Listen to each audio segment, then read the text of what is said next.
Thank you, Dr. Chong. Have you got some special words here? I see you wrote something. 係啊，呢個係一個小錦囊嚟嘅。我哋要記住就係好多人會引誘我哋想食毒品啦。記住佢哋都係想做我哋嘅生意嘅，想喺你個荷包度揾錢啦。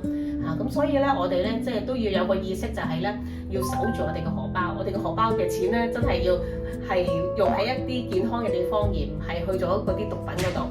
另外，透過毒品而賺嘅錢咧係好危險同埋係非法嘅，所以咧我哋一定要照顧我哋嘅財政健康。另外啦，就係要遠離損友，因為我哋即係人每一個人都想有朋友嘅，咁但係咧一啲損友咧，其實就係會叫你食毒品而冇考慮過你個身體接觸毒品之後嘅後果。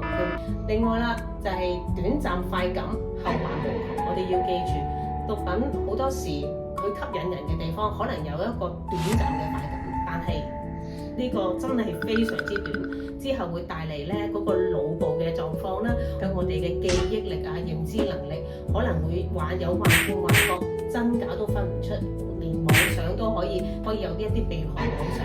咁咧呢個就係對腦嘅傷害啦。另外對皮膚對於內分泌對於個泌尿系統亦都有傷害，所以就係後患無窮。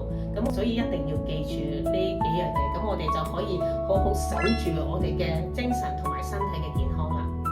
Dr. Chong, on behalf of our NGO Mercy HK, I thank you so much for coming tonight.